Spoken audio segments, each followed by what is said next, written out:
완전히 익으신 분들이 아니어가지고 화두하시면서 좀 이론적인 것도 좀 병행을 했으면 해서 이제 준비를 좀 해봤거든요. 지금 이제 공부하시는 분들, 여기 오신 분들은 대부분 101본문을 공부를 하고 있는 중이어가지고 101본문 중에 엑기스를 좀 뽑아서 말씀을 좀 드리고, 그 다음에 자연스럽게 토론하고 이렇게 질의응답하는, 문답하는 시간을 갖도록 그렇게 하겠습니다. 먼저 이 가전연경부터 보겠습니다. 가전연경.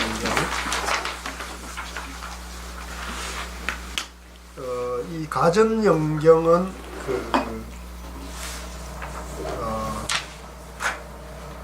성철 스님께서도 그렇고 또 대성불교를 일으키신 나가르주나 용수보살이란 분도 가장 초기 경전 중에서 가장 귀중한 경전, 뭐 경전이 다 사실은 귀중하고 다 훌륭하죠. 훌륭한데 그 중에서도 이 가전연경을 가장 높이 평가를 했던 부분이에요. 그래서 우리가 가전연경에 대해서 정확하게 알면은 불교에 대해서도 팔만대장경에 대해서도 다 안다고 할 수 있을 정도로 이것을 이제 높이 배우는데, 그 내용을 위주로 해가지고 한번 보도록 하겠습니다. 가전연경은 지금 요 보시는 바와 같이 간단하게 한 장짜리예요. 한 장짜리예요. 그런데 이제 자 보겠습니다. 가전연경 한역. 이 가전연경 한역이라는 것은 한문으로 역경된 것이라는 얘기입니다. 근데 원래 이제 지금 인류 세계에 전해지는 부처님 말씀을 가장 초기에 결집된 언어는 팔리어라 그래요. 팔리어. 팔리어는 이제 인도 쪽의 고대어라고 볼 수 있습니다. 인도의 고대어인데, 이 팔리어로는 이 가전연경이 포함되어 있는 경전을 쌍유타 니까야라 그래요. 쌍유타 니까야. 근데 이 쌍유타 니까야는 그 한문으로 이제 버머를 거쳐서, 버머라는 거는 인도 고대어인데 산스크리트라 그래요. 산스크리트를 거쳐서 다시 한문으로 이렇게 한문으로 역경이 또 되겠잖아요. 그래서 여러 번 쉽게 말하면 부처님의 말씀이 여러 번 이렇게 변화가 돼 가지고 왔다 이렇게 볼 수가 있는데, 한문으로 거쳐서 역경이 될 때는 그 경전의 모음집을 잡아함경이라고 했어요. 잡아함경. 그러니까 팔리어로는 쌍유타 니까야라고 그러고 한문으로 할 때는 잡아함경입니다. 잡아함경이라는 것은 암부경전이 크게 한 4가지로 분류가 되어 있는데, 그 중에 이제 잡아함이라는 것은 여러 가지 주제들을 하나로 이렇게 모아가지고 소위 잡박사전 이렇게 생각하면 쉬울 것 같아요. 여러 가지 잡다한 것을 모아가지고 하나의 경전을 만들었다 이렇게 하는 겁니다. 그래서 잡암경 12권 중에 있는 것이 이제 가전연경이에요. 그래서 팔리어로도 있고 또 한문 역경으로도 잡암경 속에 있는 게 가전연경이다. 그런데 우리가 그 101본문에 보면 팔리어로 된 게 좀 자세하다 그래요. 팔리어로 된 것이 좀 더 길고 한역은 좀 축약한 거예요. 그래서 오늘은 제가 준비된 자료는 이제 한역된 것인데 되게 의미는 같아요. 의미는 같은데 나중에 제가 팔리어로 된 거를 한글로 역경한 걸 다시 찾아가지고 한번 볼 기회를 만들도록 하겠습니다. 자, 그러면 내용을 들어가 보면 가전연경할 때 가전연은 이제 그 논의제일 가전존자를 말한다고 그래요. 자, 보겠습니다. 이와 같이 나는 들었다. 어느 때 부처님께서 날이라는 말 깊은 숲속 대빈사에 계셨다. 그때 존자 산타 가전연이 부처님 계시 곳으로 나아가 머리를 조아려 부처님 말 아래 예배하고 한짝에 물러나서 아뢰었다. 자, 이 광경을 보면 당시 이렇게 분위기, 모습이 이렇게 우리가 상상이 다 되죠. 그래서 이 상황을 그대로 묘사를 한 겁니다. 그래서 요게 이제 경전의 아주 기본적인 패턴이죠.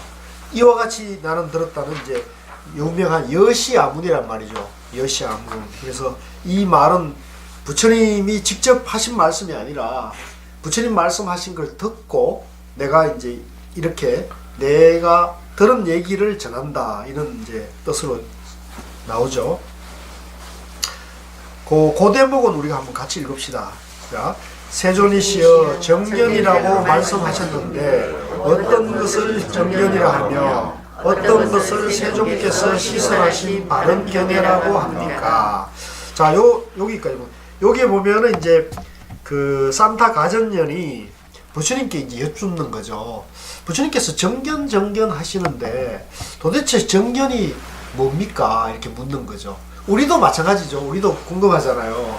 뭐 백일본문에 노상 중도정견 얘기하는데 도대체 중도정견이 무엇입니까? 이게 묻는 건 마찬가지예요. 그래서 우리가 가진 마음을 이 산타 가전년이 부처님께 이제 다시 한번 여쭙는 겁니다.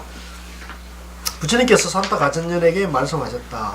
세간 사람들이, 그걸 같이 읽읍시다. 세간 사람들이 의지하는 것에 두 가지가 있으니 유와 혹은 무이다. 취함에 부딪히고 취함에 부딪히기 때문에 혹은 유에 의지하고 혹은 무에 의지한다. 만일 이 취함이 없다면 마음과 경계를 얽으면은 번뇌를 취하지 않고 머무르지 않으며 헤아리지 않을 것이다.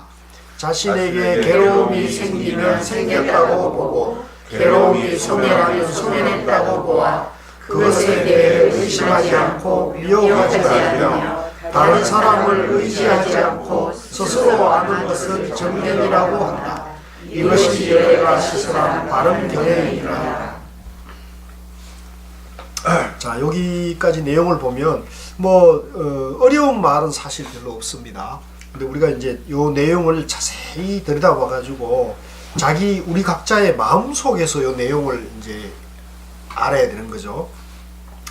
보통 세상 사람들은 의지하는 것이 두 가지가 있는데 하나는 있다는 것과 하나는 없다는 것이라는 거잖아요. 그래서 이거를 이제 유견, 무견이라 그래요. 그래서 이 유와 무가 이 세상 사람들이 살아가는 데 있어서 가장 철학적으로나 실생활에서 가장 부딪히는 문제예요. 예를 들면 우리가 쉽게 얘기하면 재산이 있다 없다, 학벌이 있다 없다, 인물이 있다 없다, 공부가 있다 없다, 그죠? 이게 전부 있다 없다 다 부딪히잖아요. 그래서 인문학에서도 이 철학적으로 보면은 예를 들면 저 사람이 안목이 있다 없다, 그죠? 학식이 있다 없다, 지식이 있다 없다, 소견이 있다 없다, 이런 식으로 다 있다 없다에 다 걸린단 말이에요. 우리도 여기서 다 부딪히는 문제가 있다 없다에 다 걸려요. 그래서 이 있다 없다 유무를 여기서는 대표적인 사례로 부처님이 사례로 지금 갖고 온 거예요. 그죠? 사례로 갖고 왔는데 취함에 부딪히고, 우리가 이제 취하다는 건 뭐냐면 어떤 견해나 어떤 생각이나 어떤 물건을 우리가 이제 잡는다는 거죠. 그걸 받아들인다는 겁니다. 취함에 부딪히고 취함에 부딪히기 때문에 혹은 유에 의지하고, 그래서 우리가 어떤 견해를 내가 예를 들면은 중도정견이라는 견해를 이렇게 받아들이게 되면은 그 중도정견이라는 견해를 받아들이게 가지고 중도정견을 부정하는 분들하고 부딪히게 되겠죠. 그래서 어제도 제가 강의할 때 말씀드렸는데 어떤 남방불교 연구자, 초기경전 연구자는 그분이 팔리어로 박사학위를 받았다는 분인데 중도 자체를 우리하고 전혀 다르게 보는 거예요. 중도 자체. 그분은 중도를 목적론으로 보면 안 되고 방법론으로 봐야 한다. 중도를 방법론으로 본다는 얘기는 중도라는 그저 하나의 견해일 뿐이다, 이렇게 보는 거예요. 견해일 뿐이다. 그리고 그 견해는 뭐라 그랬더라? 그 견해는 가운데 길이다. 가운데 길. 가운데 길이다. 이것도 저것도 아닌, 옳고 그름의 문제가 아닌 가운데 길이다, 이렇게 얘기를 했어요. 그래서 팔리의 전공자이고 저도 깜짝 놀라서 그걸 보면서 와, 이걸 이렇게 견해가 다르게 보는구나, 볼 수가 있구나, 이런 걸 확인할 수 있는데, 역시 이제 그것도 여기에 이제 유무에 걸리는 거죠. 취함에 부딪히고 취함에 부딪히기 때문에 혹은 유에 의지하고 혹은 무에 의지한다. 그러니까 가령 예를 들면은 이제 우리가 유에 의지한다는 거는 내가 안다, 그건 내가 아는 문제야. 그러면 내가 아는 것에 있는 것에 아는 견해에 의지하는 거고, 저 사람은 모른다, 저 사람 모르는 것은 무에 의지하는 거죠. 만일 이 취함이 없다면, 그 견해에 우리가 집착하는 것이 없다면 마음의 경계를 읊으면은 번뇌를 취하지 않고, 그러니까 내가 만약에 있다는 견해나 없다는 견해에 대해서 사로잡히고 집착하고 거기에 머물지 않으면 이런 것이 번뇌망상이나 분별망상이 좋고 나쁘고 옳고 그런 문제가 일어나지 않겠죠. 그죠? 그러니까 마음과 경계를 읊으면은 번뇌를 취하지 않고 머무르지 않으면 헤아리지 않을 것이다. 공연히 그것 때문에 분별심을 일으키지 않게 되겠죠. 근데 분별심을 일으키는 원인은 뭐예요? 유무에 대해서, 그죠? 유무, 그죠? 양변에 우리가 집착하는 거죠. 양변에 집착하기 때문에 분별심을 일으키게 되고, 분별심이 일으키게 되면 마음이 어지러워져요, 고요해져요? 마음이 어지러워지죠. 마음이 어지러운 사람은 선방에 앉아가지고 화두를 들면 화두가 잘 됩니까? 안 됩니까? 안 되죠. 안 된다는 거 다 아시죠? 그러니까 우리가 오늘 와가지고 이제 오후에 1시간, 저녁에 1시간 했는데 화두가 잘 되는 사람도 있을 거고 화두가 잘 안 된다는 사람도 있을 거예요. 그죠? 그래서 나는 왜 이렇게 화두가 안 되지? 이렇게 했을 때 왜 화두가 안 될까요? 안 된다는 생각에 잡혀 있고, 지금 여기서 이 가전연경에 의하면 왜 안 됩니까? 그렇죠. 유무에 양변에 집착하는 마음이 사라지지 않고 거기 안에서 꿈틀대고 있기 때문에 그런 거죠. 그죠? 그래서 이거예요, 이거. 그죠? 그래서 이걸 어떻게 해야 되냐면, 이걸 화두 들 때 이걸 어떻게 해야 되겠어요? 내려놔야 돼. 그거를 내려놔야 돼. 그래서 심지어는 내라는 생각, 내가 있다는 생각, 이것도 유에 걸리는 거잖아요. 또 내가 없다는 생각도 유에 걸리는 거죠. 그래서 있고 없고를 완전히 내려놓고 텅 빈 마음에서 화두를 딱 잡아야 돼요. 그러면 잘 될까요, 안 될까요? 그러면 걸리는 게 없으니까 화두만 오롯이 딱 잡혀가지고 화두만 이렇게 밀고 나갈 수가 있는 거죠. 그래서 지금 요 가전연경의 정견 말씀하는 게 화두 공부하는데도 가장 요긴한 얘기를 하고 있는 거거든요. 요걸 이제 그렇게 연결시켜야 돼요. 근데 이제 여기서 이 시대에는 부처님 당시에는 화두라는 게 없었기 때문에 지금 화두 드는 얘기를 하는 건 아니에요. 다만 바른 견해, 중도에 대한 바른 안목을 갖추는 방법에 대해서 지금 구체적으로 얘기하는 거기 때문에 제가 비유를 들어서, 오늘 우리가 이제 화두에 대한 얘기를 하기 때문에 비유를 들어서 제가 좀 말씀드리는 거니까 그렇게 이해해 주시면 좋은데요. 자, 그래서 그런데 만약에 자기에게 괴로움이 생기잖아요. 누구든지 우리가 깨치기 전에는 괴로움이 있어요, 없어요? 있죠. 깨치기 전에는 이 괴로움을 없앨 수가 없어요. 깨치기 전에는. 또 죽기 전에는 이 괴로움을 받게 돼요. 우리 연세 많이 드신 분은 어떻습니까? 이 괴로움이 이게 쉽지 않은 문제라고요. 그래서 자신에게 괴로움이 생기면 이 괴로움이 생겼구나, 이렇게 볼 수 있어야 돼요. 근데 이제 이 괴로움이 생겼는데 이 괴로움이 누구로 인해 생겼고, 또 내가 이 괴로움을 받는 거로 인해 가지고 그 괴로움을 일으킨 사람을 원망하고 미워하고 그 사람에 대해서 짜증을 내고 이러면 이게 단순한 지나가는 괴로움입니까? 내 마음속에 살아있는 괴로움입니까? 내 마음속에, 그죠? 2배, 3배, 4배, 5배, 10배, 20배, 30배로 이 마음속에 내가 내 괴로움을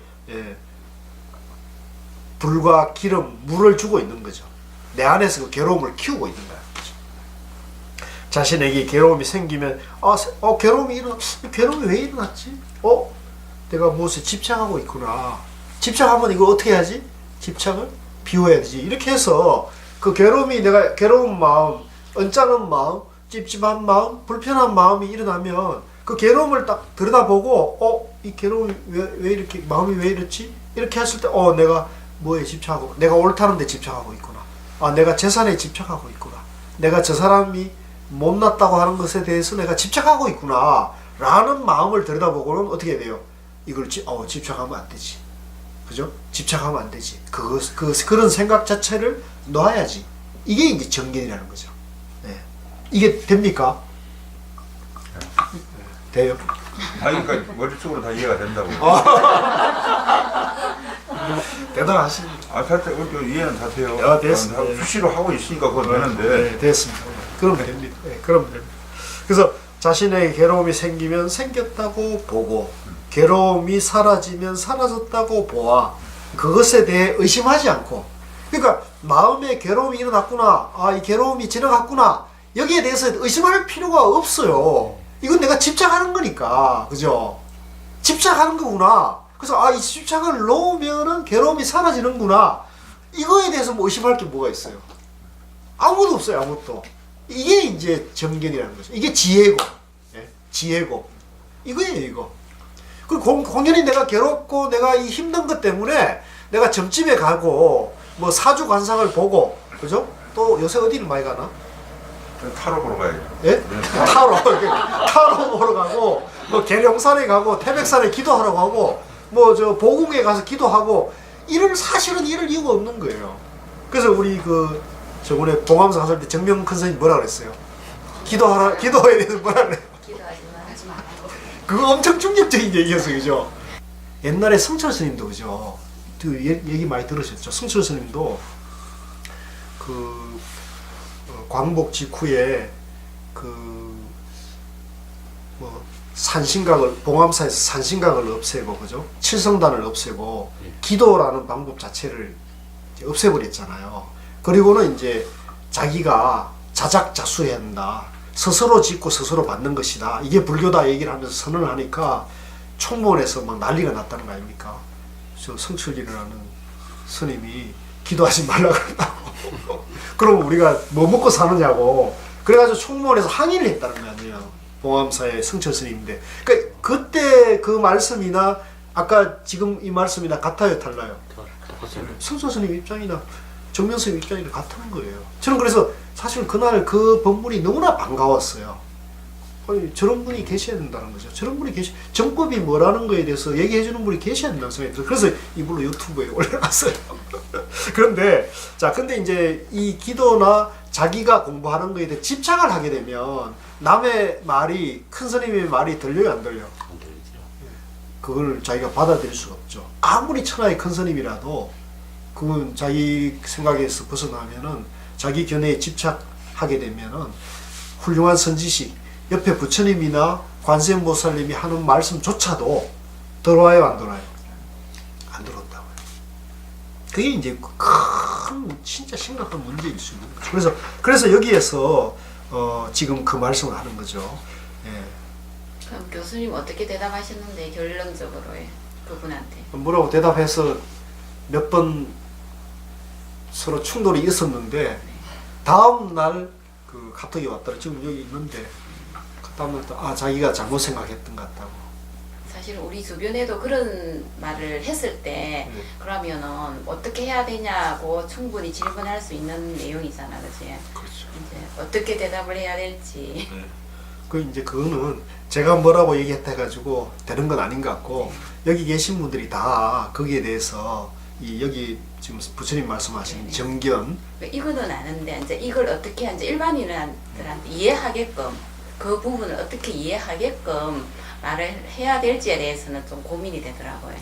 그거는 이제 우리가 이제 공부가 굉장히 많이 숙성이 되고 숙달이 돼가지고 또 그런 대화나 토론이 많이 돼서 내가 거기에 대해서 견해를 확고히 가져야 돼요. 그래서 저는 이제 그렇게 얘기를 했었던 것 같아요.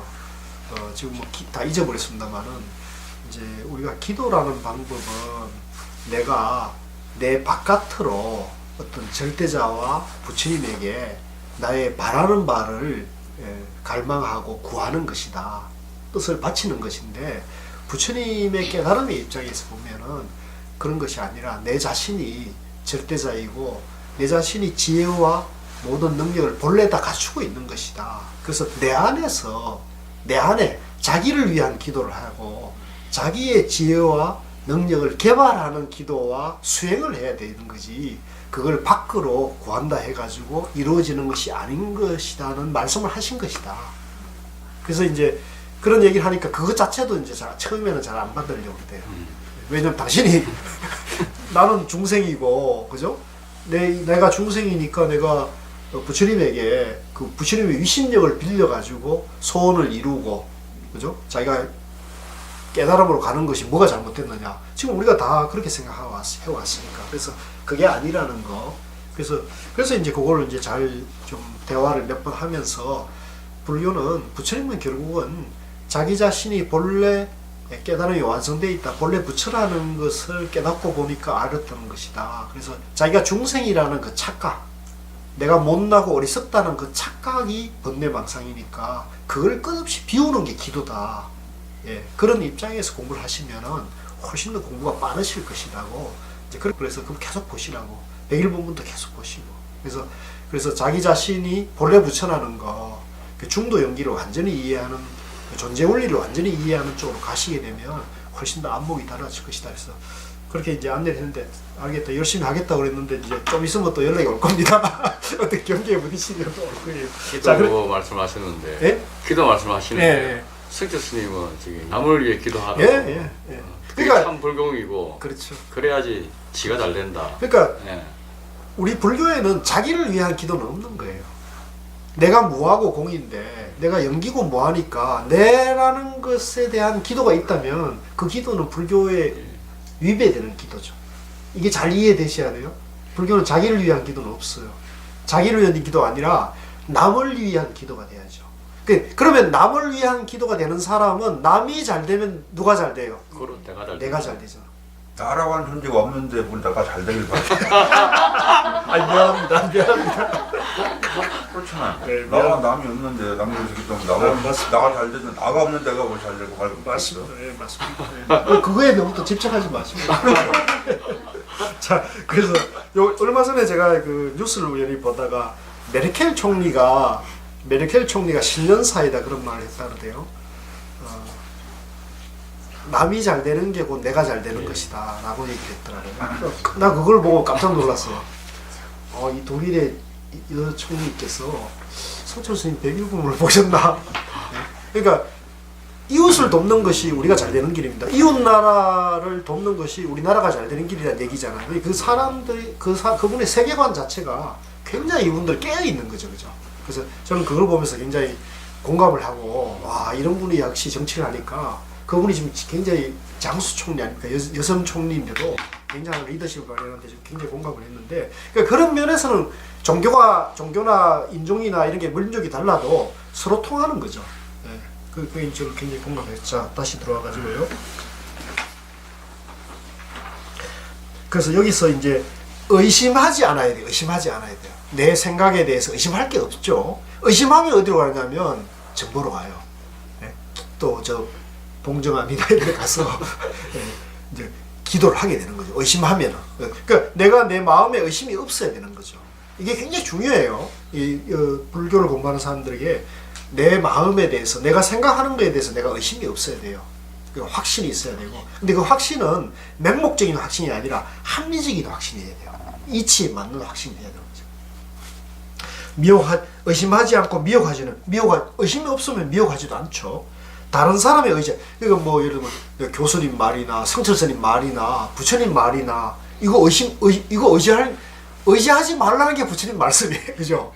내가 사람과 법이 있느냐? 그건 나를 욕보이는 거다. 내가 사람과 법이 없다. 그게 부처님 말씀이잖아요, 그죠? 성철스님 뭐예요? 내가 얼마 거짓말이래. 내 말에 속지 마시오. 내 말 믿지 마시오. 그러니까 그거나 이거나 부처님 말씀이나 똑같은 거 아닙니까? 그죠? 다른 사람의 의지. 그래서 우리가 부처님의 최후 유언이 뭐예요? 자등명 법등명, 그죠? 자기 자신의 의지하고 법에 의지해야 되는 거죠. 사람의 의지하지 말라는 거죠. 그죠? 이 이제 굉장히 중요한. 그래서 여러분들 여기 저하고 이렇게 같이 공부하더라도 뭐 중요 교수가 뭐 어쨌다, 이거 중요한 게 전혀 아니에요. 이건 저는 어디까지나 손가락이고 어디까지나 방편인 거죠. 그래서 다른 사람의 의지하지 않고 스스로 아는 것, 이것을 이제 정견이란다. 예. 아시겠죠? 그래서 이걸 항상 여러분들이 공부할 때 매일매일 이걸 새겨야 돼요. 내가 지금 정견이 서고 있나, 선가, 정견으로 보고 있는가, 그죠? 그래서 거기에 대해서 하나의 의심이 없을 때 지혜가 되는 거죠. 이것이 열애가 시설한 바른 견해다. 왜냐하면 그 밑에 같이 또 읽읍시다. 왜냐하면 세간의 발생을 사실 그대로 바르게 알고 본다면 세간이 없다는 것은 있을 수 없는 일이요 세간의 소멸을 사실 그대로 알고 본다면 세간이 있다는 것은 있을 수 없는 일이니 이것을 중국단을 떠나 중도에서 말하는 것이라고 하느니라.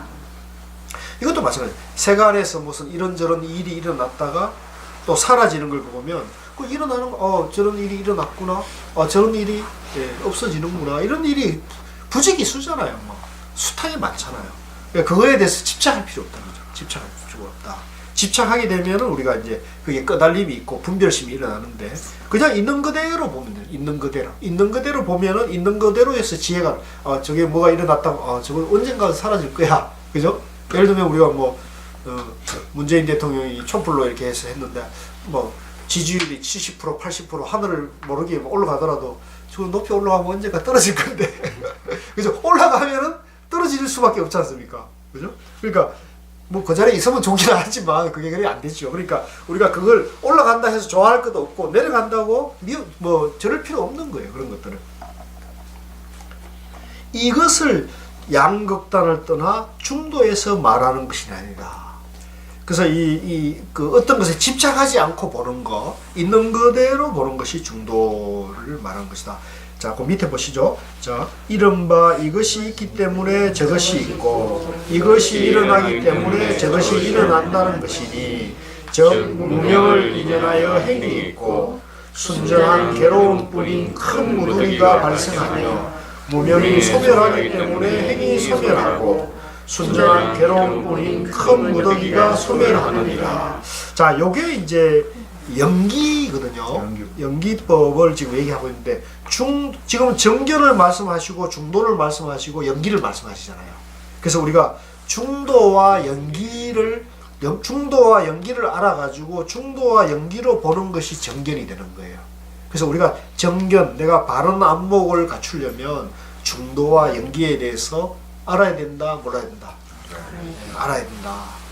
이게 그냥 알아서 되는 게 아니에요. 아까 선생님 말씀하신 것처럼 내가 어느 정도 글자로 보고 얘기를 들으면 이해합니다 하는 정도가 아니고 이게 내가 마음속에서 그것이 완전히 이해돼 가지고 어느 정도 체험이 돼야 돼요. 그리고 이거는 그냥 언어와 문자로 이 중도 연기와 정견은 언어의 문자로 되는 게 아니에요. 이거는 내가 실제 생활 속에서, 그죠? 지금 오늘 이 순간에 내가 이렇게 우리가 여기서 이런 지금 활동을 하고 있는 데서 행동을 하고 있는 데서 이게 중도 연기가 이해되고 그 이해된 바탕에서 정결이 돼야 되는 거죠. 그때 이게 생활 속에서 실천이 될 때 내 것이 되는 거예요. 그러니까 실천될 때도 처음에는 안 될 때가 더 많겠죠. 그죠? 처음에는 안 될 때가 더 많죠. 모르니까. 근데 이게 이제 자꾸 반복하고 자꾸 강의를 듣고 본문을 듣고 어록을 읽고 자꾸 반복해서 하다 보면 어느 순간 한 번이 딱 될 때가 있어요. 근데 그게 한 번이 딱 돼서 그 문제를 해결하면은 자기가 어떤 답을 나도 되네 이렇게 되는 거죠. 자기가 아는 거죠. 다른 사람은 알 수가 없어요. 나도 되네. 내가 어디 문제에 집착하고 남하고 부딪히고 있다가 집착하는 걸 놔버리니까 마음이 편해져 버려요. 그리고 마음이 편해져 버리니까 있는 그대로 보여주고 그러니까 나도 되네. 이렇게 이제 자기가 한번 실천이 돼서 체험이 되면은 이게 이제 한 번, 두 번 하면 빈도수가 높아지죠. 그 빈도수가 높아져가지고 점점점 지속적으로 공부하고 지속적으로 노력하면은 이게 이제 언젠가는 100%까지 간다. 언젠가는 알 수 없지만 그거는 자기가 애를 쓴 만큼 되겠죠. 그죠? 애를 쓴 만큼 되고 그거 하다가 안 되면 또 어떻게 되게요? 다시 도라미 탐이 되는 거고. 그거예요. 그래서 계속 애를 써야 되는 거예요. 그래서 계속해서 어록을 공부하고 계속해서 화두를 하고 계속 그걸 실천하고 이거를 될 때까지. 이거는 뭐 어떤 제한된 게 없어요. 계속 해요. 근데 이게 이제 하다 보면 어떻게 되냐면요. 한 번 하면 재미가 있어. 왜냐면 내가 그게 하리가 된다는 걸 내가 정견을 알고 체험이 되니까 내가 기쁘고 재미가 있다고요. 그러면 두 번 하고 또 재밌죠. 세 번 하고 또 재밌죠. 그러면 이게 재미있는 거구나. 이게 나인데 이익이 되는구나. 이게 나를 행복하게 하는구나. 이게 이제 체험이 되기 때문에 이 법에 대해서 중도 연기법에 대해서 부처님 법에 대해서 실천 수행에 대해서 가치를 알게 되죠. 그러면 그거에 대한 믿음이 생겨요, 안 생겨요? 그 믿음이 생기는 걸 우리가 신심이라고 해요. 신심. 한번 따라해보세요. 신심. 신심. 그래서 이 정경과 신심은 같이 가는 거예요. 그래서 우리가 신심이 없으면 이 공부가 나아갈 수가 없어요. 신심이 있어야 되거든요. 그래서 신심이라는 걸 쉽게 말하면 부처님 법에 가치가 있다. 그래서 예를 들면 뭐 이 적절한 비유인지 모르지만 우리가 그 매해 1월 첫째 주 주말에는 신년 수련을 하기로 하자 이렇게 마음을 정하면 웬만하면 일정을 조정하고 서로 이렇게 해가지고 신년 그날이 되면 스스로 마음을 일정을 그렇게 조정을 해야 되는 거죠. 근데 그렇게 또 안 되죠. 세상 살다 보면 무슨 일도 생기고 무슨 일도 생기거든요. 그러면 여기를 가야 될 것이 수련을 가야 될 것이냐 그 인연되는 일을 할 것이냐 고민이 되죠. 그때 신심이 있는 사람은 어떻게 되겠어요? 내가 뭐라고 얘기할 수 없고 그게 신심이라는 거죠. 내가 정해놓고 이제 그걸 통해서 내 삶을 향상시켜 가겠다는 내 안에 믿음, 그거는 이제 부처님 법에 대한 믿음이 되는 거죠. 그래서 그런 얘기입니다. 그래서 이게 신심과 같이 가게 되면은 이게 이제 종교라는 거. 이게 단순하게 우리가 이 중도 연기법을 알아서 정견을 세우는 게 무슨 인문학이나 어떤 철학과 다르고 이게 종교라 하는 이유는 바로 이 신심이 있어야 되기 때문에. 그래서 108배를 하고 3000배를 하고 여기 뭐 3000배 밥 먹듯이 하는 분들 계십니다만은 그건 신심이 있는 거죠. 그런 마음을 그렇게 철석같이 단단하게 흔들리지 않게 만드는 거죠. 근데 이제 그 반대로 그 신심이 철석같이 3000배, 10,000배를 밥 먹듯이 하더라도 이 정견이 없으면 어떻게 되겠어요? 중도 연기 법을 알아가지고 바른 안목을 갖추지 않으면 내가 10,000배 했는데 내가 예를 들어 3000배 했는데 어깨에 딱 힘이 들어가지고 저 3000배 아직 못 해보고 뭐 나불나불 대는 사람 보면 어떻게 보느냐, 우월의식을 갖고 양변에서 볼 수가 있는 거죠. 양변을 갖고 양변에 아시겠죠? 그래서 이게 중도 연기를 위해서 정견을 갖추고 신심이 바탕이 돼야 한다. 이게 같이 조화를 이뤄야지 이게 밸런스가 안 맞으면요 공부가 옳게 되지 않고 또 오래오래 많은 그런 수행을 해도 뭐 선방을 뭐 몇십 년을 다니고 10,000배를 밥 먹듯이 하더라도 그게 본인에게 이익이 없어. 본인이 마음이 편안하고 마음이 밝아지는 게 아니라 내가 이만큼 했는데 나를 인정 안 해주면 괘씸해요 안 해요? 괘씸하죠. 또 아까 그 거사님처럼 내가 오늘 거사님 얘기 너무 많이 해가지고 거사님 이 유튜브 보면 짜증나겠다. 내가 기도를 이렇게 하고 성철스님 어록이나 조사 어록을 이렇게 많이 보고 법문을 이렇게 많이 들었는데 이거를 인정하지 않고 이것과 다른 얘기를 하게 되면 받아들이지 못하죠. 그게 이제 신심이나 기도가 정견에 바탕하지 않으면 공부에 오히려 장애가 될 수 있다는 거예요. 그래서 반드시 정견에 바탕한 신심이 되면 이게 완전히 방향을 제대로 잡는 거예요. 그래서 그거는 방향을 제대로 잡는 건 뭐냐면 우리가 비유해서 서울에서 부산을 간다 그러면 부산 가는 것이 길이 어떤 길이라는 걸 알고 가는 거기 때문에 빨리 가요, 늦게 가요? 빨리 가는 거예요. 바로 제대로 가는 거예요. 근데 정견이 안 갖춘 상태에서 신심만 있는 사람은 부산 가는데 어디 가느냐면 저 설악산 가놓고 여기가 부산 아닙니까? 저 인천 가놓고 인천 빨리 갔어요. 가보니까 인천 빨리 왔는데 여기 부산 아닙니까? 이렇게 되는 거죠. 자기가 뭘 하고 있는지 지금 모르고 그냥 이제 하게 되니까 그거는 이제 지혜로운 사람들의 공부 방법이 아니다. 그래서 우리가 지혜롭게 공부를 하려면 중도 연기에 대해서 바른 안목을 갖추고 그걸 실천하면서 신심을 이렇게 한다. 이렇게 우리가 정리할 수 있습니다.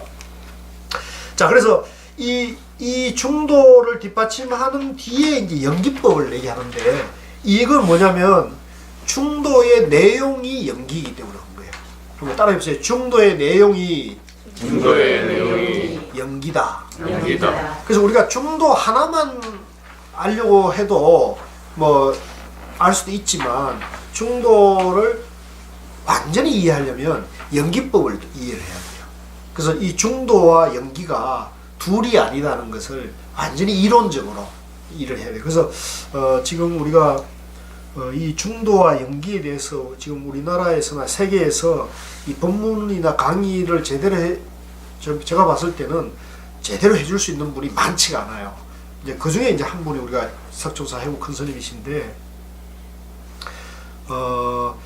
그러기 때문에 이제 이런 법문을 이제 자주 듣고 그 다음에 이제 백일법문이나 어록을 열심히 봐가지고 여러분들이 그거에 대해서 완전히 숙달돼. 그래서 자기가 이제 완전히 이제 체험이 되고 체득이 된 사람은 뭐 이거는 이제 눈 감고 백일법문을 이제 더 이상 사실은 안 봐도 자기가 그렇게 행동할 수 있으니까 그렇게 될 수 있죠. 근데 그렇게 되기 전까지는 부득이 반복해서 완전히 이제 숙달을 하신다는 거죠. 그래서 이른바 이것이 있기 때문에 저것이 있고, 이건 뭐 간단하잖아요. 그죠?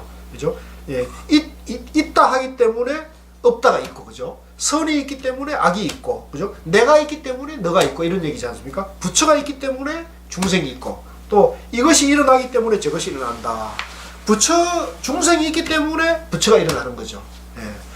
즉, 무명을 이것이 있기 때문에 저것이 있고, 이것이 일어나기 때문에 저것이 있고, 요거는 이제 연기를 가장 쉽게 설명하는, 가장 간단하게 설명하는 연기에 대한 설명이에요. 자, 그 밑에가 이제 연기에 대해서 구체적인 다시 설명을 들어가는데, 무명을 인연하여 행이 있고, 즉, 여기서 이제 무명이라 할 때는, 무명은 없을 무자에 밝을 명자예요. 그래서 밝음이 없다는 것은 어둡다는 얘기입니다. 어둡다는 얘기는 뭐냐면, 우리 사람들의 마음이 지혜가 없어가지고, 지혜가 있는 사람은 밝기 때문에 우리가 길을 가거나 뭘 하더라도 다 알고 가잖아요.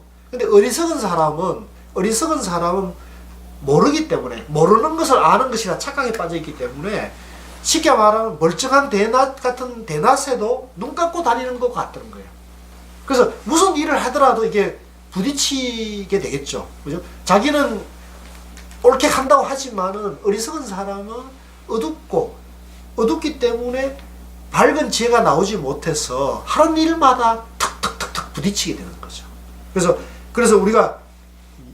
우리 중에 그런 분은 없겠지만 내가 만약에 여러분들이 하는 일이 있나, 그게 사업이든 또 뭐 가정에서든 또 도반들 사이에서 이제 부딪힘이 많으면은 그것을 자기를 한번 돌아볼 필요가 있어요. 내가 과연 이 연기법, 중도법에 입각해서 이 문제를 보고 있는가, 아니면 그냥 내가 대충 하고 있는 건가, 이런 것을 우리가 항상 반주를 해봐야 되는데요. 그래서 무명이라는 것은 어리석음을 말하는 거고, 그거는 이제 한자로 말할 때 쉽게 말하면은 어두운 사람, 어리석은 사람.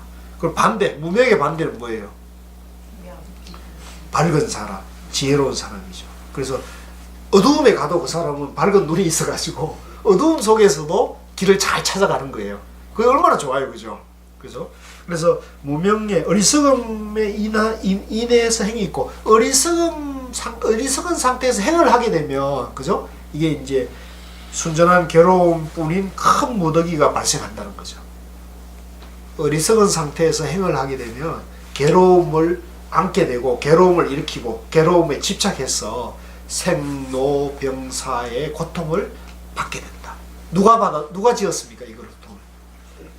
자기가 자신이 지은 거죠. 그죠? 그래서 이게 이제 연기법이다. 그래서 뭐 성철스님 자작자수라는 말씀을 하시는 거고. 그래서 무명, 그 다음에 이제 반대로 여기까지는 우리가 요걸 이제 순간이라고 합니다. 요건 이제 우리가 다음 시간에 가서 우리가 요걸 백일법문을 공부를 할 건데, 무명을 인연하여 행이 있고 순전한 괴로움뿐인 큰 무더기가 발생하며, 여기가 이제 순간, 연기법을 순서대로 보는 것을 순간이라 그래요. 그 뒤에가 역관인데요. 자, 그 다음에 이제 무명, 어리석음을 소멸하기 때문에, 어리석음을 없애기 때문에, 어리석음을 없애는 반대말이 밝다는 거니까, 밝은 지혜가 나기 때문에 잘못된 어리석음에 의한 행위 소멸하고 밝은 지혜의 행위 되는 거죠. 그 다음에 이제 내지 순전한 괴로움뿐인 큰 무더기가 사라진다. 왜? 밝은 지혜가 났기 때문에 어리석음으로 인한 어리석음의 행위 사라져서 밝은 지혜의 행위 나오기 때문에 괴로움이 있어요, 없어요? 괴로움은 없어지는 거죠. 네. 밝은 지혜, 선덕이 청정한 즐거움이 있는 거죠. 큰 무더기가 소멸. 요걸 이제 우리가 역관이라고 합니다. 역관. 순간은 고통의 원인을 지혜의 눈으로 살펴보는 것이고, 역관은 그 고통의 원인을 무명에서 나온다는 걸 알아가지고 무명을 지혜로 돌림으로 해가지고 괴로움을 없애는 거예요. 예. 그래서 이것도 전부 연기법인데, 요 이제 순간과 역관이 바로 뭐냐면, 여러분 쌍차 쌍조 아시죠? 예. 그러니까 우리가 순간은 쌍차일까요? 쌍조일까요? 아 이게 시험 내면 좋겠다. 네? 쌍조지 쌍조. 순간은 쌍차를. 그러니까 이제 들어보시죠. 네. 이제 한번 들어보세요. 자, 요거는 이제 요건 뭐냐면 앞에 이걸 이제 순간은 뭐냐면 괴로움이 왜 생기는가를 살펴보는 거예요. 괴로움이 왜 생긴가는 원인을 진단하는 거죠. 그죠? 괴로움 왜 생기는 거예요? 무명 때문에 생긴 거라는 거죠. 그죠? 그러니까 이거는 살펴보는 거니까 쌍조가 되는 거죠. 쌍조가 되는 거고. 살펴만 볼 뿐이지. 자 보세요. 그래서 보세요. 그 다음에 뒤에는 보면 자 그러면 이제 이 괴로움의 원인을 알았어요, 그죠? 그리고 괴로움의 원인을 알았기 때문에 이제 괴로움을 없애야 됩니까? 가져가야 됩니까? 없애야 되죠. 네. 없애는 게 쌍차. 네, 없애는 거 쌍차. 살이죠, 살. 그죠? 그래서 노명을 없애면은 행위 소멸하고, 그죠? 순전한 괴로움의 큰 무더기가 소멸한다. 무명을 없애버리면 괴로움이 사라지는 거죠. 쌍차죠. 양면을 막는 것이란 말이죠. 애매해요? 예. 소멸이라는 부분에서 비쳤기 때문에 이제 아니, 그러니까 그 쉽게 말하면 어디서 막아? 누가 어디로부터? 지관할 때 지에 지고 앞에 게 관이죠. 관 본다는 거죠. 비춰 본다는 거죠. 관이죠. 이해를 하니까. 예. 그렇게 하면 더 의미가 더 와닿겠네요, 그죠? 앞에가 관이고 뒤가 지죠. 그러니까 앞에가 위파사나고 뒤에가 사마타. 그렇게 이해하시면 돼요. 그렇게 이해한다. 요거에 대해서는 더 논쟁 토론해도 별 실익은 없습니다. 그래서 그러면 상차 상조라고 할 때 네. 교수님 그 차라는 것은 주로 앞에 와가지고 어떤 무명 이런 것들을 대변하는 말이 되고 근데 그걸 막는다는 그런 뜻으로 주로 많이 쓰였던 것 같고 아니면 어떤 좀 정체돼 있는 머물러 있는 어떤 그런 걸 의미한다고 저는 이해를 했었고 저는 거기에서 이제 그게 막아지면은 새로운 어떤 비춤으로서 상조를 이해를 했는데 이제 그렇게 이해를 하면 이 조금 전에 설명하신 게 훨씬 더 좀 쉽게 이해가 돼. 그러니까 어느 하나를 딱 두고서 무조건 안 좋은 거는 차고 좋은 쪽으로 이제 좋은 것을 이제 대변하는 말이라 이렇게 이해를 했었는데 그건 아니라는 말씀이다, 그죠? 그건 아닌 것 같습니다. 잘 아셨습니다. 아닌 것 같습니다. 자, 그래서 요 대목이 이제 우리가 그 굉장히 중요해요. 그래서 우리 불교에서 아주 핵심이 되고 근본이 되는 얘기거든요. 그래서 요 대목하고 뒤에 이제 여기 연관이 돼요. 그래서 제가 설명해 놨으니까 일단은 이제 연기법을 순간으로 보는 거는 관, 지관할 때 관이다. 역관으로 보는 것은 지다, 쌍차다. 요걸 이해를 하시고 요걸 다 기획을 하셨다가 여러분들이 집에 가셔가지고 요거에 대해서 스스로 살펴가지고 자기가 완전히 납득을 일단 해야 돼요. 쌍차 상조가 한 곳에 있는 것 같은데 하나가 하나인데. 그러니까 요 지금 연기법에 요 연기 12연기의 순간과 역관에 대비했을 때는 살환할 때 예. 이게 줄이는 게 밑에 소멸하니까 줄이는 게 되니까 그렇죠. 차가 되고 그렇죠. 활은 살리는 그렇죠. 거니까 이라 있는데 그렇죠. 오고 하니까 예. 그래 예. 이제 다시 그렇습니다. 이해하면 예, 맞습니다. 그렇게 이해하셔야 됩니다. 예. 그리고 뒤에 이제 나와요. 자, 그래서 부처님께서 이 경을 말씀하시자 존자 산타 가전녀는 부처님의 말씀을 듣고 모든 번뇌를 일으키지 않고 마음이 해탈하여 아란이 됐다. 그러니까 그냥 이 본문을 듣고 괴로움의 원인도 알았고 괴로움 원인을 없애는 것도 알았으니까 그 자리에서 그냥 막 도노를 한 거죠. 그래서 이런 걸 보면 우리가 그 정명스님이 법문하실 때 선불교가 가장 부처님 법의 정통인 이유를 말씀하셨잖아요. 그래서 그 중에 하나가 세 가지를 얘기했는데 기억나신지 모르는데 하나가 뭐였어요? 그게 도노라는 거죠. 도노. 그때 이제 초전법륜에 보면 오비구가 부처님에게 첫 설법을 듣고는 꽃단냐는 1박 2일 만에 깨달아버리고 나머지 내부는 일주일 상관으로 다 깨달아가지고 도노를 하셨다는 거죠. 지금 여기도 보면은 부처님께서 이 경을 말씀하시자 존자 산타 가진녀는 부처님 말씀 듣고 모든 번뇌를 일으키지 않고 마음이 해탈해서 뭐가 됐어요? 아라한이 바로 부처고 조사거든요. 그러니까 여기 보면 우리가 도노가 여기 됐다는 것이 나와 있죠. 그러니까 우리가 이 초기경전에서 도노가 우리가 확인이 되는 거기 때문에 이거를 이제 한자로 이게 뭘로 깨쳤다는 게 뭘로 나와요? 지금 말씀하신 도노. 여기 해탈로라 해탈. 네, 한자는 내가 못 찾아봤는데 여기는 해탈이라고 그랬으니까요. 말씀 듣고 바로 이렇게 알아들 수가 있지. 한자어라서 그래 전부 다. 그때 그 시절에는 그랬는가 봐요. 부처님 시절이니까. 계속해서 시행을 했던 분이 그게 막혔던 게 알아서 해탈을 하는 거지 순식간에 해탈했다고 그건 힘들 것 같아요. 이제 늘 말씀드리지만은 이제 조사들이 이제 깨치는 걸 보면 문답하다 이렇게 탁 깨치잖아요, 그죠? 근데 그거와 이거하고 같은 걸로 보셔야 될 것 같아요. 그러니까 깨쳤다는 게 완전히 단박에 아란이 됐다는 것도 이해가 안 되고요. 이해한 정도를 갖고 깨쳤다라고 쓴 게 아닌가 싶어서. 그래서 제가 지금 말씀하시니까 그렇게 볼 수도 있는데 여기 보시니까 증거가 있네요. 부처님께서 그거 한번 같이 읽어봅시다. 시작. 부처님께서 이 경을 말씀하시자 존자 산다 가장녀는 부처님 말씀을 듣고 모든 번뇌를 일으키지 않고 마음이 해탈하여 아란이었다. 여기에 명명백백하게 일체 번뇌를 일으키지 않았다고 돼 있잖아요. 그죠? 근데 이 번뇌가 당시에 고시기에 그때의 번뇌지 살면서 번뇌는 또 오잖아. 그게 어떻게 아란이 되고 부처가 될 수 있냐는 거예요 저는. 그러니까 부처가 되면 한 번에 도노돈수가 되면 한 번에 깨우치면 부처가 된다고 그러는데 한 번에 깨우쳤다고 해서 그 생이 끝나는 건 아니잖아요. 나머지 생이 있잖아. 어쨌든 간에 이 몸이 없다고 해도 결국은 나머지 주어진 몸통이 다 끝나는 날까지는 살아 있어야 되는 거 아니에요. 내 목숨 내가 끊을 수 없는데 해탈했다고 나 끊을 수는 없는 거 아니에요. 그죠? 자, 스님, 이걸 잘 보셔야 되는데요. 요거는 경전의 말씀이잖아요. 그러니까 경전들이 다 이러니까요. 저희들도 저 선생님처럼 저도 지금 그러는. 그러니까 자, 그래서 일단은 우리가 어떻게 생각해야 되냐면 내가 나의 견해, 나의 사견에 집착하기보다는 중요한 거 이게 잘 들으셔야 돼요. 내가 생각하는 내가 옳다는 견해에 집착을 하게 되면 진리의 말씀이 들어올 여지가 없는 거예요. 아니 저는 그런 집착을 안 해. 이해를 한다니까요. 이해를 하는데. 그러니까 그 이해. 제가 깨우치고 난 다음에 삶이 궁금하다는 거예요. 그러니까 자 그래서 이걸 이제 설명하는 거예요.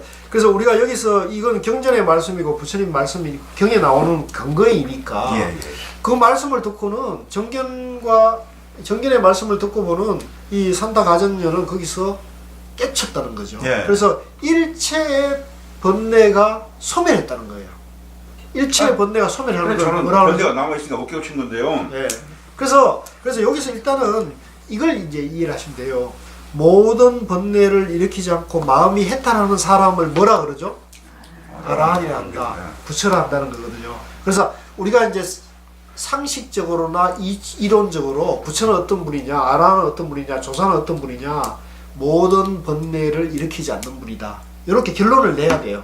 이거를 내 마음대로 이게 기준을 바꾸면 안 되고, 그러면 부처나 조사나 깨달은 분은 일체 번뇌가 떠난 분이다 라고 요거는 딱 기준을 잡아 놓자고요. 그런데 내가 생각을 해보니까 내가 아무리 깨달아도 나는 번뇌가 남아있을 것 같아 라고 한다면 깨달았습니까? 못 깨달았습니까? 못 깨달은 거란 말이죠. 그래서 지금 선생님 말씀하신 거나 아까 정 회장님 말씀하신 것도 내 견해에서 봤을 때는 내가 깨달음에 대해서 아직 이치로 이게 기준이 명확하게 정리가 안 된 거라고 해야 되는 거예요. 근데 부처님이 제시한 기준은 뭐예요? 일체의 번뇌가 사라진 사람을 깨달음이 한다는 거거든요. 그래서 그러면 제가 어떻게 그걸 이해를 돕게 설명하느냐면 지금 우리가 제 비유보다는 예를 들면 육조 해능대사의 얘기를 한다면은 육조 효스님은 이제 나무꾼 출신인데 출가해가지고 8개월 동안 방앗간에서 방아만 찧었어요. 그죠? 뭐 경전본 기록은 없어요. 근데 방아만 찧었는데 이미 방아를 찧을 정도 출가해가지고 8개월 행자 생활할 당시에 이미 공부가 상당히 숙성되어 오신 분이에요. 즉 깨달음 직전까지 정견과 신심이 확고히 되어 완 상태예요. 그래서 이제 오조선이 보기에는 이 사람은 남북군 출신인데 이 사람에게 문자를 가르치고 그죠? 경전과 교리를 가르칠 필요보다는 이미 이 사람은 깨달음의 문턱에 와 있는 사람이니까 지금 하고 있는 그 일 그대로 시키자. 일을 열심히 했으니까 그죠? 그럼 너는 방앗간에 가서 방아나 찧어라는 거죠. 근데 이제 이분이 이제 고우스님 설명에 의하면은 아니 뭐 경전도 안 보고 법문도 안 들은 사람이 어떻게 깨달을 수 있느냐? 깨달을 수 있다는 거죠. 왜 깨달을 수 있느냐? 자기 하는 일을 정성을 다해서 하게 되면 방아를 찧을 때 그 방아 찧는 것에 대해서 정성을 다하는 거죠. 그러면 그걸 우리가 일행삼매라고 전문적인 용어를 쓰는데요. 내가 하는 행동을 하는데 분별심을 갖지 않고 내가 하는 일에 일념으로 일심으로 하게 되면 그게 삼매가 되거든요. 그래서 그 일심으로 일념으로 하는 행동이 하루 이틀 3일 한 달 두 달 세 달 이렇게 해가지고 공부가 무르익었다는 거죠. 그래서 이제 가서 보고는 오조스님 보고는 공부가 무르익었다는 것을 알고는 데려다가 그때 이제 비로소 부처님 금강경을 일러주면서 깨달음의 원리를 일러주면서 거기서 확철대오를 하게 하는 거거든요. 그래서 우리가 지금 봤을 때는 깨달아도 일체 본래를 어떻게 없앨 수 있지라고 우리 상식으로는 생각할 수 있는데 그 깨달은 사람들의 그 순간 요런 도노의 순간은 뭐냐면 깨달음의 직전에 쉽게 말하면 99%에 와 있는 사람들에게 요런 문답을 통해 가지고 그 마지막에 그 정점 있죠. 마지막에 번뇌, 마지막에 의심하는 그거 있잖아요. 내가 마지막에 그분이 아직도 해결하지 못하는 그 어떤 대목이 있을 거 아닙니까? 그거를 탁 찍어줘서 100%를 만든다. 그럼 이해를 한다고. 이해되셨습니까? 네. 그러니까 뭐 저기 음식이 다니는 전에 된 사람들이나 괜히 가능한 얘기고 일반 공부하는 사람들은 그건 택도 없는 얘기야. 올바른 정견이 안 쓰는 사람들 그런 게 아닙니까? 아니고. 자, 아니 그러면 하지를 말아야죠. 아니 근데 아까 해국 캔스님께서 법문하실 때 그러셨잖아요. 저희가 번뇌망상을 다 쉬어서 순간 우리가 앉아서 이렇게 참선을 하는 그 순간이 내가 부처가 되는 순간이다. 그래서 아니, 그게 그러면- 커지고 커져서 머리끝부터 발끝까지 꽉 찼을 때 그게 이루는 거라고. 아니 그러면 저기 요기 수행을 해도 부처가 되는 거고 지금 저기 우리 교수님 말씀대로 하면 한 가지 일에 행을 열심히 하다 보면 거기 깨우쳐서 부처가 될 수 있는 거 아니에요 누구나. 그럼 그쪽에만 부처가 되는 거냐는 거지. 부처는 그거 하면 우리 선생님 아니 지금 그한 행동에 대해서 부처가 된다는 건 이해하겠다고요. 아니. 자, 천안 거사님, 지금 거사님은 지금 굉장히 많은 다양한 공부를 하고 오셨어요, 그죠? 아니 지금 말씀하신 걸 보니까 굉장히 지금 뭐 쉽게 말하면 제가 이런 비유가 적절한데 잡학 백화사전을 다 지금 그러니까 이 공부 저 공부에 대해서 지금 너무나 아는 게 많으셔요. 근데 그게 아는 게 우리가 이제 불교에서는 뭘 깨닫느냐 하면 여기 지금 말씀 그대로예요. 중도와 연기를 깨닫는 거거든요. 그래서 우리가 저 인도에서 요기들이 깨닫는 거나 또 뭐 다른 어떤 그 수행법에서 말하는 깨달음하고 불교에서 말하는 깨달음은 명확하게 이 중도와 연기가 돼야 되는 거죠. 그 중도와 연기라는 건 뭐냐면 나라고 할 것이 없다는 거. 나에 대한 집착을 떠난 것이거든요. 나에 대한 집착. 나에 대한 집착은 뭐냐면 내 마음속에 나다, 너다, 있다, 없다, 많다, 적다는 이런 일체의 번뇌가 완전히 소멸되는 상태를 말하는 거죠. 근데 자, 그걸 그렇게 이해하셔야 될 것 같고요. 그 다음에 이제 아까 정 회장님께서 나는 그거 불가능할 것 같은데 라고 생각할 수도 있거든요. 근데 이제 제가 제 얘기를 해서 좀 송구합니다만은 제가 이제 그 고우스님 만나가지고 이제 100일 법문을 이제 열심히 읽고 또 선을 이제 하루에 5분씩 30분씩 1시간씩 하고 또 이제 그 안국선언 프로그램에서 한 3시간 정도 동정이래를 체험하고 이렇게 하면서 보니까 그 하면 할수록요 또 부처님 중도 연기법에 대해서 이해가 깊어지고 또 화두에 대한 체험을 통해서 내 마음속의 분별심을 양면을 내려놓는 훈련과 수행을 하면 할수록 내 마음이 밝아지고 있구나 하는 걸 제가 알 수는 있더라고요. 알 수도 있고, 그게 단순하게 이제 이것만이 아니라 어떤 건강에 있으나 또 얼굴 표정이라든가 사람들 관계에 있어서도 그런 것들이 변화를 제가 느끼죠. 그래서 이제 제가 생각할 때는 내가 확철대오나 부처나 아라한이 된다는 건 아직은 모르겠지만, 그죠? 그거는 뭐 가야 될 우리의 궁극적인 지점이 하지만, 내가 요 정도 했는데도 백일부분을 조금 이해하고 그런 삶을 일상생활에서 실천하려고 애쓰고 또 화두를 통해 가지고 그 마음을 밝히는 것을 하니까, 나도 뭐 사회생활하고 경제생활하고 이런저런 부대끼는 세속의 일을 하잖아요. 함에도 불구하고 내 마음이 그만큼 편해진다는 걸 제가 확신을 하고 자신감이 생기고, 아, 이 좋은 길을 남들에게 좀 알려줘야겠다는 또 원력도 이렇게 되면서 제가 느낀 건 뭐냐면, 아, 이건 하면 되겠구나 라는 거죠. 그래서 지금 이제 우리가 공부하는 과정에서 아, 저게 될까 하는 의심이 일어나는 건 나는 당연하다고 생각이 들어요. 근데 이제 요 이치상으로는 여기 말 나오잖아요.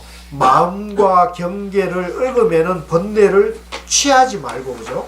그 다음에 의심하지 않고, 이 법에 대해서 의심하지 않고 미혹하지 않으면서 다른 사람에 의지 않고 스스로 아는 것, 이것이 정견이라는 거죠. 그래서 제가 반복하지만은, 우리가 이 생활참선 공부하는 사람은 중도연기법을 이해해서 정견을 세우시는 게 좋다는 거예요. 정견은 뭐냐면 스스로 아는 거예요.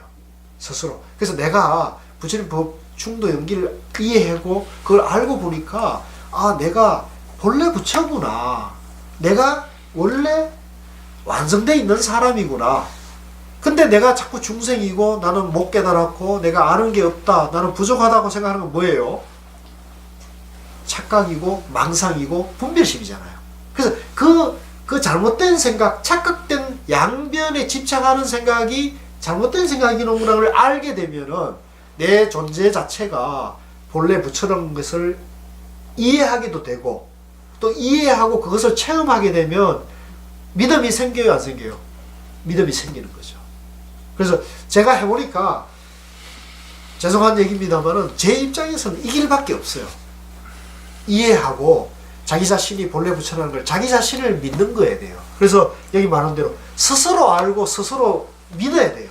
누굴 믿는다고요? 그래서 부처님 유언하고 똑같은 거예요.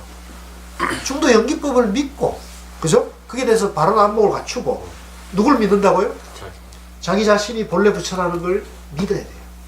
그래서 정경과 믿음이 갖춰지면은 이거는 저는 게임이 일단 끝나는 거라고 보죠. 왜냐면 그 다음부터는 가면 되는 거거든요. 그래서 좀 제 입장에서는 제가 제 좁은 소견에서는 이 길밖에 없지 않겠는가 라는 생각이 들고, 그래서 제가 지금 이제 큰 스님들 모시고 이 정경과 신심의 길, 그러니까 신심은 뭐냐면 자기가 부처라는 걸 믿어야 돼요. 여기 계신 분들이 아, 내가 부처구나, 본래 부처구나 하는 거에 대해서 믿음이 적어도 한 70~80%는 돼야 돼요. 적어도. 여러분들은 한번 생각해 보세요. 내가 본래 부처라는 거에 대해서 믿음의 지수가 어느 정도 됐어요? 우리 한 분씩 한번 답변을 듣고 싶은데. 우리 독림거사님 맞죠? 아, 저는 사실은 그 부분에 대해서 가끔 회의가 될 때가 있어요. 뭐 아직 뭐 그래서 그럴 거라고 생각했는데, 뭐 많은 부처님도 그렇고 많은 스님들 공부 많이 하신 분들이 뭐 그렇게 많은 수행을 하셔가지고 허튼 소리 하셨다고는 생각이 안 들거든요. 근데 내가 와닿지 않는 거는 그건 사실이고, 그렇게 생각하면은 우리가 흔히 이웃종교한테 그러잖아요. 뭐 믿음, 천당, 불신, 지옥, 뭐 이거 뭐 이렇게 많이 다른가. 거기서부터 우리가 처음에는 이제 그런 것 때문에 구분 짓고 이렇게 얘기가 하는데, 마지막에는 또 이제 그쪽으로 또 수렴되고, 내가 아직 나에 대한 믿음이 없으니까 그런 부분에 대해서 조금 안타깝죠. 그거는 조금 다른 그 뭐랄까 차원이 다른 건데요. 예, 차원이 다른데 이제 그 내가 본래 부처라는 믿음은 뭐냐면 내가 영기고 무아라는 믿음이거든요. 내가. 그래서 아까 해국 큰 스님께서는 그 얘기를 저기 하시는데 나와 우주가 둘이 아니다.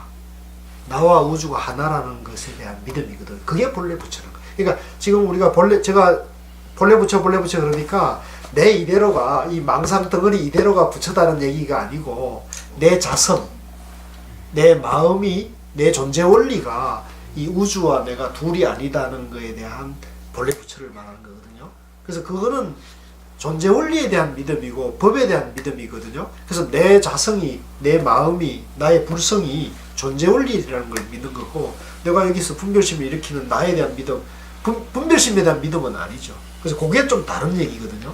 그래서 지금 말씀하시는 그런 의심을 일으키고 의문이 나는 거는 자연스러운 거예요. 근데 그 자연스러운 거를 그 독립거사님이 놓지 마시고 그 의문을 끌고 가가지고 이 백일본문에서 여기에서 백일본문에서는 내가 지금 묻고 있는 의심하고 있는 것을 어떻게 답하고 있는가를 확인해보고 또 교수님은 그거에 대해서 어떻게 얘기하는가를 갖다 철저히 짚어가지고 우리가 그 사실은 과거의 경험이라든지 우리가 오랫동안 축제했던 우리 뭐 DNA 이런 거 사실 무시할 수 없는 거거든요. 그렇죠. 거기서부터 출발되는 것이고 그 뭐 교수님께서 말씀하셨듯이 그 뭐 인간의 나약함의 표현이 신이다라고 말씀하셨잖아요. 그렇게 동안 아주 오랜 기간 동안 인간의 나약함 속 그런 쪽으로 우리를 교육받아갖고 커왔단 말이에요. 우리 내 몸속에 그 DNA가 있고 그런 것 때문에 우리는 의심하고 분별하게 된단 말이죠. 알아요. 이제 그렇지만은 그걸 어떻게 이게 뭐 도노 한순간에 깨쳐야 된다고 이렇게 말씀하시면 나한테 와닿지가 않고 그런 부분에서는 상당히 이 공부를 하면서도 이제 그거는 제가 조금 거기에 대해서 간단하게 답 드리고 주제를 좀 바꾸면 좋겠는데 이제 부처님이 이제 우리가 그 백일본문에서 성철 스님이 부처님의 중도대선언을 인류 역사에서의 최대 기여라고 높이 평가하는 이유가 뭐냐면 방금 말씀하신 그죠? 인간의 나약함이나 그 나약함 때문에 하나님이나 알라신이나 그죠? 또 뭐 당수나무라든가 산이나 산신이나 이런 어떤 외부의 어떤 절대자에 대한 그 믿음을 통해 가지고 그걸 극복하고자 하는 그런 종교와 사상과 철학은 인류의 문명사와 같이 하는 거잖아요. 그 가운데서 부처님이 출연했다는 건 뭐예요? 인간이 자기 자신의 능력으로 지혜와 능력을 깨쳐가지고 자기 자신이 절대적 존재라는 것을 확인했다는 거잖아요. 그래서 그러니까 불교는 그런 길을 부처님은 그런 길을 제시하는 거예요. 그러면 부처님 길이 이제 100% 옳으냐 하는 문제는 결국은 우리가 후세에 살아가는 사람이 부처님이 말씀해 놓아 있는 또 부처님의 제자들이 설명해 놓은 논서와 의록과 경전을 통해 가지고 부처님 말씀하신 자기 자신이 인간이 자기 자신의 능력을 통해서 깨달아 가지고 절대자가 되는 길이 과연 그것이 가능한 거에 대한 이치를 확인해보고 그 다음에 그것이 내가 알고 있는 지식과 과학과 모순되는 건가 합치하는 걸 갖다 정면해서 스스로 확인해 갈 수밖에 없어요. 그래서 지금 독립교사님이 하시고 하는 작업이 좀 지극히 합당한 것이고 그걸 이제 확인해 가면서 결론에 도달하는 것이 맞다고 생각이 들어요. 그래서 그런 차원에서 우리가 백일본 공부하고 다음 주에는 우리가 김성구 교수님 모셔서 그죠? 현대 물리학에서는 이 중도의 이 부처님의 깨달음 세계에 대해서 어떻게 보는지를 우리가 확인해 보자는 거잖아요. 그거는 그 과정을 통해 가지고 지금 이제 뭐 요거 보니까 뭐 한 방에 깨달으셨네. 나는 왜 안 되지? 이렇게 걱정할 필요는 없다고 봐요. 이거는 그죠? 인류 역사에서 수많은 사람들이 생멸했지만은 극히 드문 해탈하신 분들의 케이스이기 때문에 우리가 이걸 보고 내가 좀 뭐랄까 어떤 아두함을 탓하기보다는 이런 분도 계셨다는 정도로 보고 나도 애쓰고 노력하고 노력해서 이렇게 가는 것이 내가 지금 행복하게 사는 길이고 내가 지혜롭게 사는 길이 아니겠는가라는 일말의 어떤 가능성, 일말의 희망을 가지고 우리가 이제 접근해봐야지 하는 취지죠. 예, 그런 정도로 가는 거죠. 그리고 아까 이제 우리 정몽 회장님께서 도노라는 건 정말 생각해봐도 현실감이 없다라고 말하는 것도 충분히 그랬어요. 저도 사실은 젊었을 때는 그렇게 이해를 했어요. 그런데 이제 제가 그렇게 이해하고 나니까 좀 마음이 편했는데요. 이런 거 같은 것 같아요. 교수님 말씀하시게 제가 한번 제 의견을 한번 말씀드릴게요. 예, 말씀하시죠. 돈이라는 게 단박에 깨친다고 생각하잖아요. 예. 갑자기 어떤 바보가 처제가 되듯이 딱 깨친다. 그게 이제 돈이지 않습니까? 낱말 뜻에 따르면. 근데 그게 거기까지 가기까지 있잖아요. 정말 그 사람이 올바른 바른 정견 이런 것들이 쌓였기 때문에 단박에 깨치지 않느냐라는 생각이 드네요. 그렇죠. 예. 거기까지. 그러니까 이걸 이렇게 봐야 돼요. 지금 제가 물을 따랐어요, 이 컵에. 그 물을 따르면은 이 물을 한 번에 딱 따라져요, 안 따라져요? 한 번에 따를 수가 방법에 따라 없죠. 틀리죠. 한 번에 따를 수도 있겠지. 아니, 지금 보셨을 때 한 번에 안 따라지죠. 네.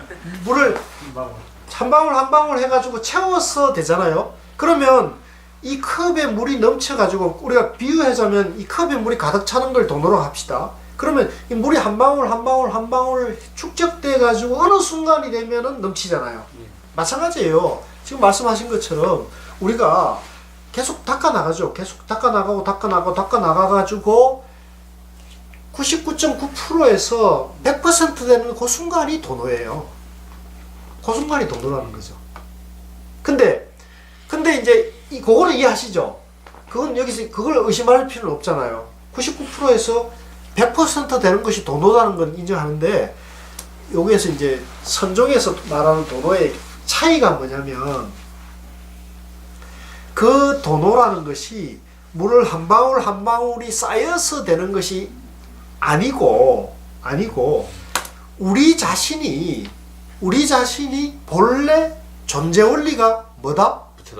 부처다는 거죠. 여러분이나 우리의 존재 원리가 본래 부처다. 왜? 우리는 영기고 무아이기 때문이라는 거죠. 아까 큰 스님께서 그죠? 말씀하셨잖아요. 그 강조하셨잖아요. 영기고 중도고 무하다는 거. 그렇기 때문에 이 우주와 내가 하나이고 연결되어 있다는 거잖아요. 그게 존재 원리죠. 그래서 이 존재 원리 영기고 무아를 깨닫는 것이 100% 도노라는 건데, 근데 문제는 유감스럽게도 나의 자성, 여러분들의 자성 존재 원리가 법으로는 깨달음의 존재 원리로는 영기고 무아고 중도인데 알아요, 몰라요? 모릅니다. 잘 모릅니다. 알면서도 모르죠. 그러니까 이치로 따지면 그건 맞는 것 같은데 내 마음 씀씀이나 행동은 그렇게 안 되잖아요. 그죠? 그래서 일단은 이치가 뭐냐? 내가 존재 원리가 영기고 무하고 이 온 우주와 하나인 그걸 우리가 본래 부처라고 이름을 붙여놓자는 거죠. 그걸 본래 부처다 이름을 붙여놓고, 근데 내 존재 원리가 본래는 부처인데 내 안에 지금 부처님과 같은 행위 안 나오잖아요. 자꾸 양면의 분별심이 일어나고 의심이 생기고 혼란이 있잖아요. 근데 그 의심이 생기고 혼란이 있는 것을 이 중도와 영기 부처님 법을 공부해서 또 화두를 통해 가지고 그 의심과 혼란과 분별을 없애가는 거죠. 비유하자면. 그래서 없애가는데 그게 없애가는 게 이제 물을 한 방울 한 방울을 쌓는 거죠. 근데 이 물을 한 방울 두 방울 쌓지만은 존재 원리는 뭐예요? 우리 존재 원리는 본래 존재 원리는 본래 부처란 말이죠. 그러니까 우리가 존재 원리가 본래 부처이기 때문에 거기서 한 방울 한 방울을 쌓아간다거나 수행을 순간순간을 해가는 건 뭐냐면 존재 원리가 부처이기 때문에 그 하는 행동은 따끔이 없이 닦는 것이 되는 거죠. 무아와 영기의 입장에서 닦는 것이기 때문에 닦는 게 있어요, 없어요? 없어요. 닦는 게 없다고요. 닦는 것 자체가 양변이란 말이에요. 아시겠어요? 회장님 화두하고 알겠는데 아니 이론을 더 들으세요. 오늘은 조금 더 들으세요. 내가 3000배를 하고 10,000배를 하고 화두를 하고 몇 수십만 걸 하는 것 자체가 뭐냐면 내가 분별심이 있기 때문에 없애지 못했기 때문에 하는 중생 노름이에요. 그러니까 여기에 의미 부여를 하면 되겠어요, 안 되겠어요? 그거는 손가락 중간 과정에다가 의미 부여를 하는 거기 때문에 이건 잘못된 거라는 거죠. 그래서 선에서는 뭐냐면 이거를 무수지수다 하는 거죠. 딱대 따끔 없이 닦아 있는 거죠. 그래서 이거를 인정하지 않기 때문에 점수는 인정하면 안 된다는 거죠. 왜? 본래 부처기 때문에. 또 깨달아서 완성돼도 부처로 돌아가는 것이라는 거죠. 고향으로 돌아가는 것이 뿐이지. 그러니까 다른 닦는 것 자체에 의미 부여할 게 없는 거죠. 이해하시겠어요? 그래서 그 마지막에 본래 부처로 돌아가는 본래 부처와 계약 때는 분별 망상이 완전히 열반해 이르는 그 순간을 도노라고 이름을 붙여놓은 거예요. 도노. 기준점을 잡아놓은 거예요. 기준점을. 그래서 우리가 도노 그러면 단박 깨친다는데 우리가 상상하는 도노 점수에서의 도노가 아니고 아시겠어요? 도노 점수는 아니 깨우친 다음에 수행을 계속하는 게 도노 점수잖아요. 예.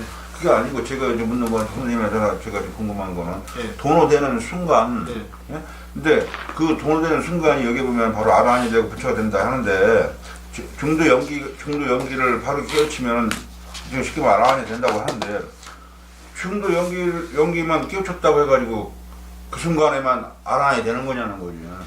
아니 그러니까 원래로 보면은 깨치기 전에도 본래 부처고 아니 부처죠. 깨치고도 부처고. 예. 그래서 본래 그 자리에 돌아가가지고 깨친 사람은 여기 부처님 말씀 그대로 일체의 분별심이나 양변의 번뇌망상이 일어나지 않는 거죠.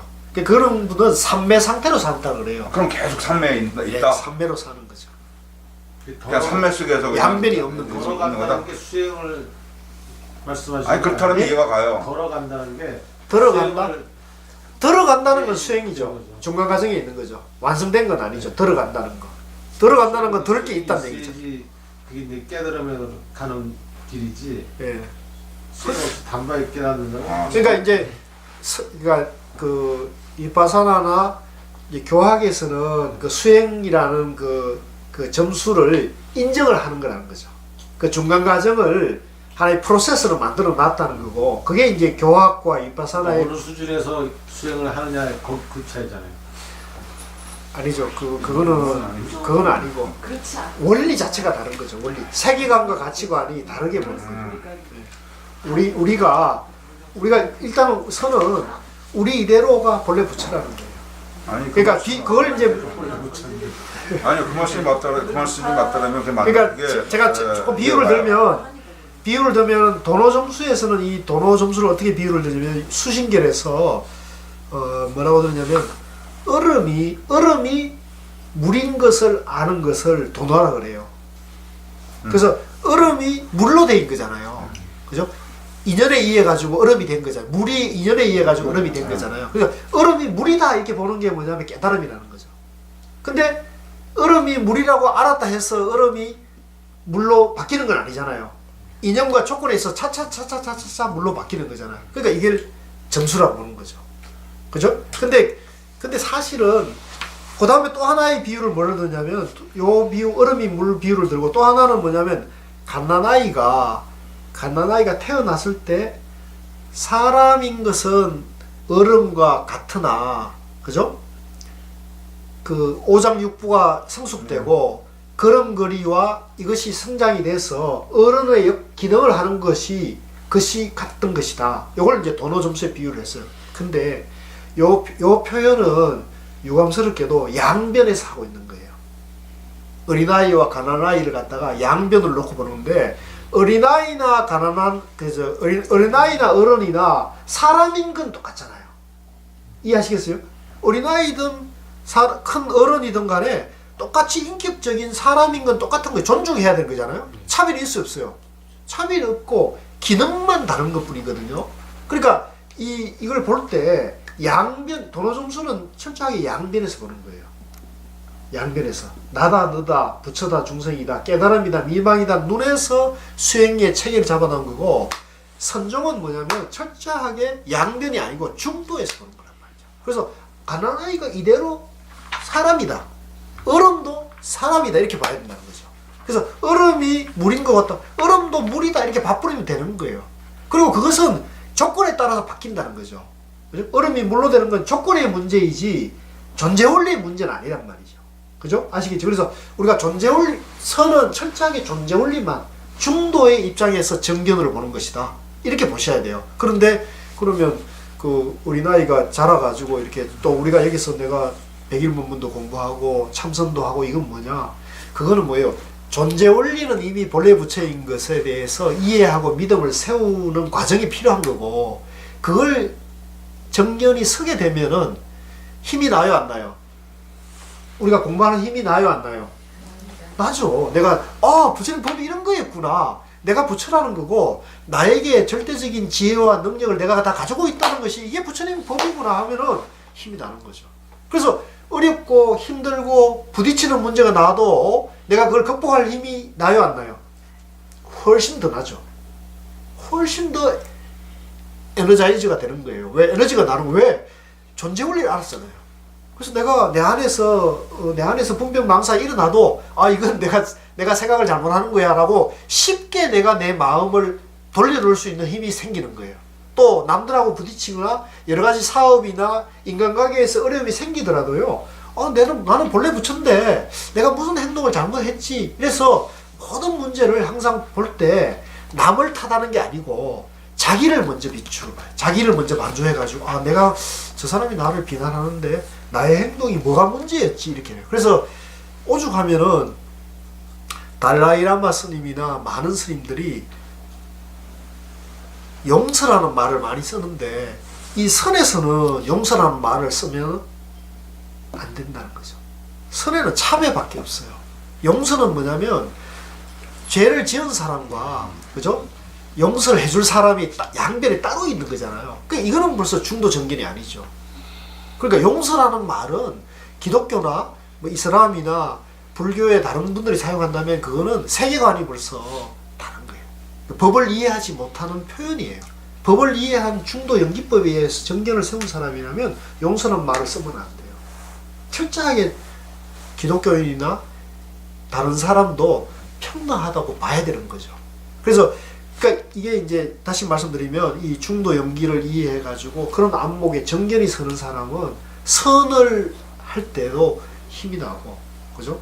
빠르고 그 다음에 훨씬 더 공부가 잘 될 수 있다는 거죠. 그래서 도노점수보 저는 제 결론은 도노점수나 위파사나나 교학에서 양변에서 닦아가는 중생과 부처가 있고 우리는 중생이니까 열심히 닦아서 부처 된다는 것보다는 중도 연기법을 이해해 가지고 내가 모화공이라는 내 자성, 내 마음이 모화공이라는 것을 존재 원리를 알고 그런 안목을 갖추고 공부를 하게 되면 훨씬 공부가 빠르고 지혜롭고 행복해지는 길이 된다는 거죠. 왜? 내가 아직 그걸 완성을 못해도 내 존재 원리는 본래 부처니까 라는 자신감과 믿음이 있는 거죠.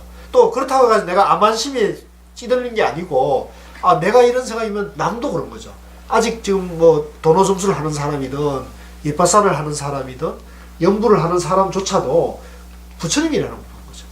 똑같이 평등해. 근데 간혹 보면 참선하는 사람이 암만통에 빠져가지고 연부를 하거나 위파사를 하는 사람들 무시하는 사람도 있거든요. 도노점수 하는 무시하는 사람도 있거든요. 또 도노점수 하는 사람 도노점수 하는 사람 무시하는 사람도 있거든요. 정견이 섰습니까 안 섰습니까? 우리가 알 수가 있는 거죠. 그분의 말과 행동을 보면 저분이 법을 이해한 사람이구나, 정견이 선 사람이구나 아닌 걸 우리가 금방 알 수가 있어요. 아시겠죠? 예, 그래서 다른 대안이 없어요. 이거는 뭐 화두를 타파하는 거는 이건 쉽지 않은 문제거든요. 저도 그건 인정을 해요. 화두를 깨치는 거는 이거는 정말 쉽지 않은 문제다. 이걸 일단 인정을 하고 받아들여야 돼요. 다만 우리가 이제 백일본문을 통해 가지고 중도 연기를 이해해 가지고 정견을 갖추는 거는 어려운 일이에요, 쉬운 일이에요? 쉽죠, 그죠? 어렵죠. 예? 어려워. 왜 또 갑자기 어려워? 정견이 바로 서면 바로 중도 원리를 다 연기를 다 그렇죠. 깨치하면 바로 아란이 되는데 또 어떻게 쉬운 거예요, 이게 어려운 거예요. 어렵다고 생각하면 진짜 어려운 거예요. 그래서 우리가 이제 그래서 제가 죄송한 8.9 중에 제일 어린 게 누구였는데. 네, 그래서 제가 해보니까 제 입장에서는 좀 몸부림치고 해보니까 그래도 이 길이 빠르더라. 이 길이 지름길이라는 것을 알려드려야겠다는 거죠. 그래서 알려드려가지고 공부해보고 나는 안 되네 그러면 다른 데 가도 괜찮습니다. 저는 뭐 그거는 저는 어쩔 수 제가 없고. 봤어요. 예. 아까 저기서 산매에서 계속 있는다라고 하는 데서 제가 이제 우리는 풀렸으니까. 중도에서 있는 거예요. 중도 산매에서 그러니까. 중도 산매에서 사시는 거예요. 깨달으면. 그러니까 거기는 분별심이 그걸로 없는 거예요. 풀어줬어요. 저는. 네, 네, 그림을. 됐어요. 네. 박수 한번 쳐줍시다. 그것 때문에 풀렸어요. 그러면 저는 깨달은 다음에 삶이 도대체가 그다음에 또 깨우고 또 깨우치게 해야 되는 거냐라고 그런 거였고. 그래서 도노 점수가 나왔어요. 그렇죠. 그게 도노 점수잖아요. 네, 그게 안- 그다음에 계속 수행을 해야 되는 거고. 그래서 또 여기서 얘기하는 지금 저 선은 도노 점수 아닙니까? 네. 그런데 본래 부처가 아니, 부처가 되고 나서 또 깨우치게 했다고 한다면 그건 그 부처가 여기 아니잖아요. 경전에 그렇게 돼 있지 않습니까? 그러니까 그분들이 깨우치고 나서 계속 산매 속에 산다는 거는 생각을 못 해봤다고요. 그냥. 이제 오늘부터 하시면 돼요. 아, 예.